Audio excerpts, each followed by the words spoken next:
Ingat,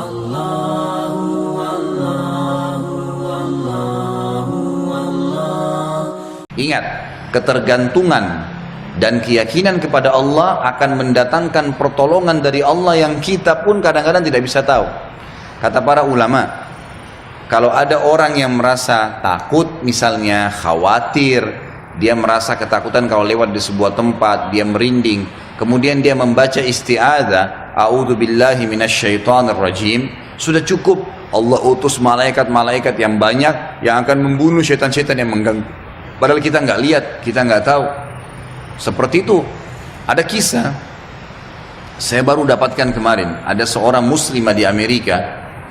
Dia tinggal di sebuah pemukiman di Amerika itu, yang di situ banyak geng-geng penjahat. Orang-orang yang berkulit hitam yang tiap hari memerkosa, membunuh orang, saling perang. Tapi dia nggak bisa apa-apa karena memang dia tinggal di wilayah situ bersama dengan orang tuanya. Tapi karena orang tuanya mendidiknya Islam, dia pakai jilbab. Setiap hari dia harus melewati gang-gang orang-orang ini. Jadi dia berusaha supaya tiba di rumah sebelum terbenam matahari. Karena kalau sudah malam, sudah gelap, udah kumpul tuh geng-geng semua di situ. Ringkas cerita adalah, cerita kisah nyatanya, muslimah ini pulang dari kampusnya agak malam pada satu hari. Sudah gelap, dia nggak punya pilihan, harus melewati gang-gang yang penuh dengan orang-orang jahat ini. Dia bilang, saya waktu mau lewatin gang itu menuju ke apartemen saya, rumah susun orang tua saya, ada satu perempuan di depan saya, kelihatannya bukan muslimah, tidak tutup aurat, lagi lewat juga di gang situ. Tiba-tiba saya lihat dengan mata saya dikeroyokin oleh laki-laki itu.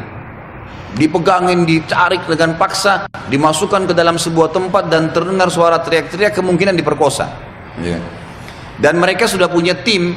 Jadi yang narik ke dalam itu beberapa orang, nanti diperkosa, yang lainnya berdiri di depan gang, seakan-akan tidak terjadi apa-apa.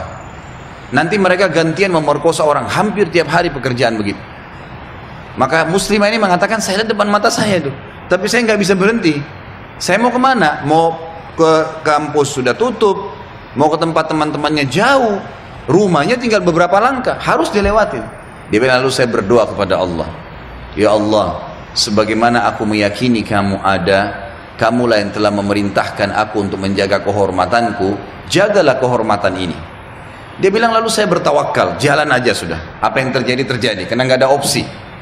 Dia bilang, sementara saya lewat di depan mereka, geng-geng ini banyak orangnya, bukan 1-2 orang, banyak orang di situ, mungkin lebih daripada 10 orang, tidak satu pun yang mengganggu saya.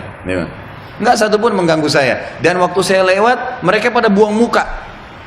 Orang-orang ini pada buang muka. Saya jalan sampai melewatin gang itu. Kebetulan rumah orang tua saya berhadapan dengan kantor polisi. Lalu saya datang kantor polisi itu, lalu saya berkata, tadi ada kejadian begini, ada perempuan diperkosa di sebelah sana. Polisi pun akhirnya menerima laporan tersebut, lalu memeriksa, kena dekat, betul terbukti ditangkap, masih ada perempuan tadi dan memang diperkosa, akhirnya ditangkap semua di penjahat-penjahat ini. Sementara ditangkap, dia bilang, waktu masuk di kantor polisi, mereka tahu saya yang lapor, saya pakai jilbab ada di situ. Tapi mereka setiap lihat saya pasti buang muka. Kayak orang, bukan buang muka karena marah ya, kayak orang yang ketakutan melihat saya, dia bilang. Sampai masuk di penjara semua. Sudah terungkap masalah itu, dia bilang, saya penasaran. Saya bilang sama polisi setelah itu, bisa nggak saya sebelum pulang, saya mau temuin penjahat-penjahat itu. Kata polisi, silahkan. Datang ke sana, dikawal. Dia datang, dia tanya, waktu dia bilang saya masuk ke penjara, semuanya pada tunduk, gak ada yang berani lihat saya. Saya jadi bingung, ada apa sebenarnya, gitu kan? Saya seorang wanita cuma pakai jilbab.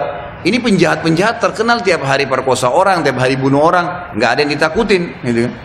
Maka saya bertanya, saya mau tanya, saya yang ngelaporin kalian, gitu kan? Maka semuanya ada satu orang yang menjawab mengatakan, kami tahu kalau kamu yang melaporin, gitu kan? Terus kata si perempuan ini, kalian tidak marah dengan saya? Karena ini nanti ke depannya siapa tahu mereka lepas dendam. Nggak ada yang nyaut, diam aja semuanya. Terus dibilang, saya mau tanya, kenapa waktu saya lewat tidak ada di antara kalian yang mengganggu saya? Saya ingin tahu apa sebabnya. Ada satu orang, dia tidak angkat matanya ke arah perempuan, cuma dia tunduk, dia mengatakan, dari tadi, dari anda lewatin gang sampai sekarang, di belakang anda banyak orang yang menggunakan baju-baju putih yang menemani anda, dan badannya besar-besar, kami takut. Perempuan ini bilang, saya tiba-tiba gemetar, hampir jatuh. kaget dengan informasi itu. Tapi itu kisah nyata, gitu kan? Kisah nyata. Dia bilang pun, kalau begitu baiklah. Dia keluar, lalu dia ceritakan kepada keluarganya. Tapi apa yang kita ambil pelajaran dari kisah ini? Keyakinan kepada Allah Subhanahu Wa Taala mendatangkan pertolongan yang memang tidak masuk di akal manusia. Tidak masuk di akal manusia. Nggak bisa, susah untuk dihubungkan itu. Berapa banyak orang yang sakit? Ada seorang wanita yang datang dari Jerman divonis oleh dokter kanker payudara. Semoga Allah selamatkan ibu-ibu dari situ. Itu divonis oleh dokter, ini sudah nggak bisa, sudah sangat ganas, dan ini menurut medis kalau tidak salah itu kisahnya tinggal 2 minggu umurnya. Maka dia bilang sama suaminya, muslimah kebetulan dan muslim suaminya, tapi tinggal di Jerman. Dia bilang, saya ingin menghabiskan umur saya di Mekah aja. Ini sudah jelas dokter vonis 2 minggu, saya mau pergi ke sana. Suaminya ikutin, 3 hari urus visa, tiket segala, berangkat. Ringkas cerita, dari 14 hari waktu yang divonis oleh dokter, 3 hari sudah habis pengurusan visa dan proses berangkat sama 4 hari kurang lebih. Jadi sekarang tinggal 10 hari.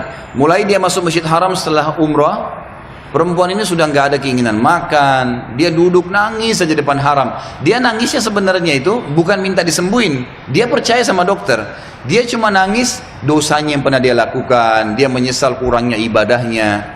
Setelah 4 hari berjalan dari 10 hari sisa, dan ini dia akan tinggalkan Mekah hari ke 6 hari dari setelah, jadi tinggal 2 hari lagi.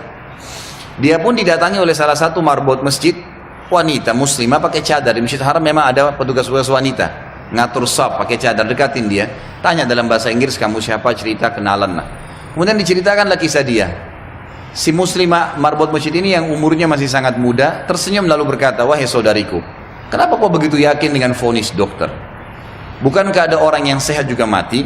Bukankah juga ada orang yang sakit mati? Kalau ajal sudah datang, Allah SWT panggil pasti mati.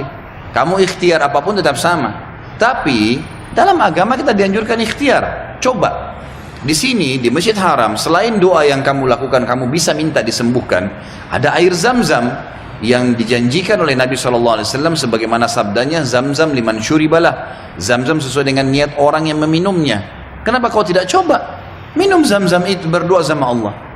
Kata perempuan ini, saya seperti baru dapat air segar yang sudah dari dalam keadaan saya luar biasa hausnya, bingungnya, nggak tahu harus ambil langkah apa.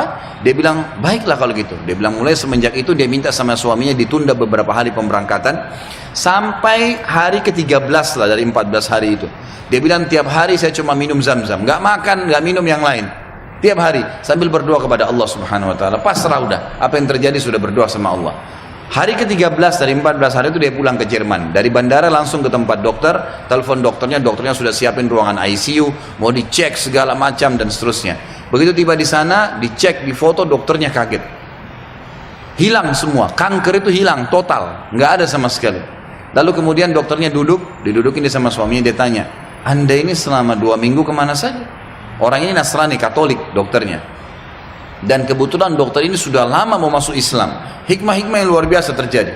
Maka dia mengatakan, dari mana Anda selama 2 minggu berobat ke siapa? Dokter siapa? Obat apa yang diminum?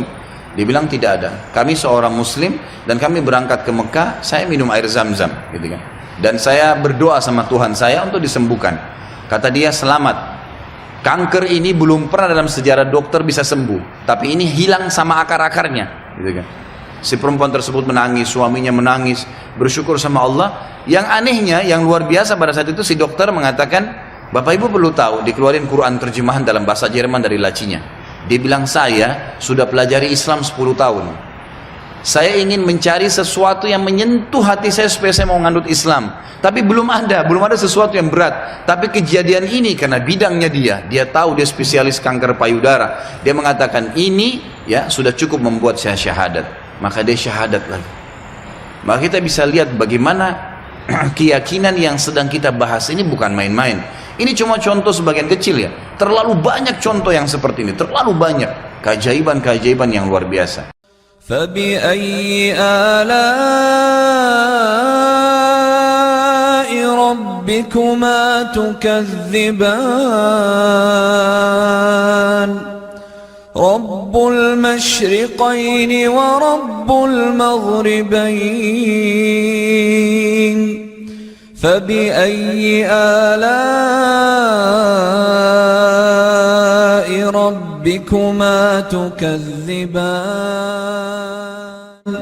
Mari kita sama-sama selalu follow dan juga tentu lakukan pada semua channel-channel dakwah yang baik yang menyebarkan agama Allah Subhanahu wa taala, karena hak itu kebenaran bila dijunjung tinggi dan dipertahankan tentu batil akan hilang.